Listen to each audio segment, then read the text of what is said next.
Halo siswa-siswi kelas 12, selamat datang di pelajaran Bahasa Indonesia di semester genap.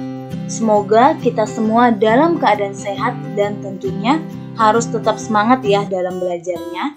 Di awal semester ini, kita akan memulai materi dari artikel. Apa sih itu artikel? Mari kita bahas bersama. Pertama, kita bahas dari pengertian artikel terlebih dahulu. Jadi, artikel adalah karangan yang berisi fakta dan opini yang dibuat untuk dipublikasikan di media cetak maupun media sosial. Artikel biasanya bertujuan untuk menyampaikan gagasan yang dilengkapi dengan data dan fakta, dan tentunya disajikan dalam bentuk tulisan. Sebuah artikel dapat meyakinkan, mendidik, dan menghibur pembacanya. Berikut ini ada contoh artikel yang berjudul Manfaat Daun Sirih untuk Gatal-gatal. Tentunya, dari artikel ini dapat memberikan manfaat bagi seseorang ketika ia mengalami atau terkena penyakit gatal-gatal. Jadi, ia dapat menggunakan daun sirih untuk mengatasinya.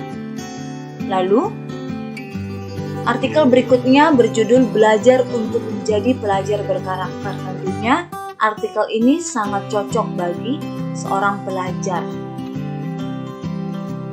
Kemudian, bagaimana sih ciri-ciri artikel? Mari kita bahas satu persatu. 1. Berbasis fakta. Tentunya suatu artikel itu harus berdasarkan fakta. Kedua, menyatukan opini-opini dengan isu aktual. Jadi ketika kita memberikan argumen, itu harus sesuai dengan isu aktual. Ketiga, pembahasannya objektif. Jadi artikel itu harus bersifat objektif, tidak boleh bersifat subjektif. Keempat, strukturnya sistematis. Dan yang kelima, menggunakan bahasa yang baku. Jadi, berikut ini adalah kelima ciri-ciri dari artikel. Selanjutnya, apa aja sih jenis-jenis artikel? 1. Artikel narasi, yaitu artikel yang isinya menceritakan tentang rangkaian peristiwa secara sistematis. Di dalam narasi terdapat tokoh, konflik, dan penyelesaian masalah. Contohnya artikel narasi yaitu biografi, autobiografi, atau kisah pengalaman. 2. Artikel deskripsi. Artikel berupa karangan yang menggambarkan tentang suatu hal kepada pembacanya, sehingga pembacanya seolah-olah dapat merasakan, melihat, dan mendengar isi dari deskripsi. Contohnya artikel deskripsi tentang lingkungan. Ketiga, artikel eksposisi, yaitu artikel yang isinya menjelaskan atau memberikan informasi mengenai suatu topik agar menambah pengetahuan pembacanya. Artikel eksposisi biasanya dilengkapi dengan gambar, grafik, dan informasi pendukung lainnya.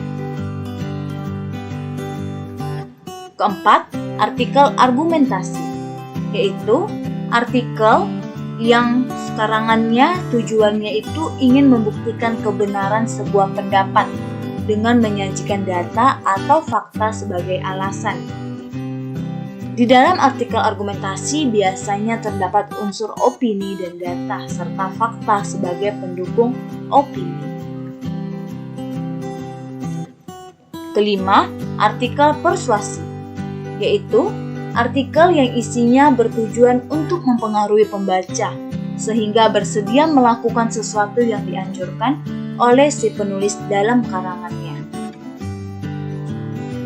Berikutnya kita akan membahas mengenai struktur artikel. Bagaimana sih struktur pada artikel? 1. Terdapat judul. 2. Terdapat tesis. 3. Terdapat argumentasi. Dan yang keempat, terdapat penegasan ulang. Mari kita bahas satu persatu struktur artikel berikut ini. Judul. Judul artikel menjadi hal yang pertama kali diperhatikan oleh pembaca karena judul dibuat berdasarkan dari isi artikel. Tesis. Tesis adalah gagasan utama tentang salah satu permasalahan yang berdasarkan fakta. Argumentasi, yaitu pernyataan atau pendapat yang dituangkan dalam penjelasan secara mendalam dan pendapat yang disampaikan penulis yang juga harus disesuaikan dengan fakta. Jadi, ketika kamu memberikan argumen, itu harus disesuaikan dengan fakta. Penegasan ulang, yaitu bentuk penjelasan ulang untuk memperkuat argumentasi yang dibuat penulis dan harus sesuai dengan fakta. Lalu bagaimana sih kaidah kebahasan artikel? Kata baku, yaitu ciri-ciri dari kata baku, tidak dipengaruhi bahasa daerah, tidak dipengaruhi bahasa asing, bukan merupakan ragam percakapan, dan penulisannya sesuai dengan ejaan bahasa Indonesia.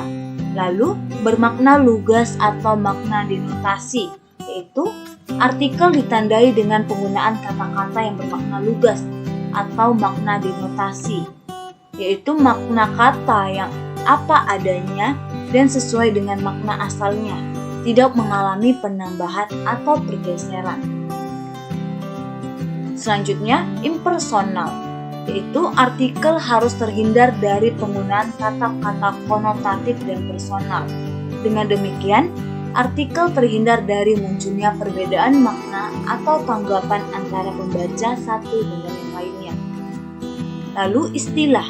Istilah adalah kata atau kelompok kata yang pemakaiannya terbatas pada bidang tertentu.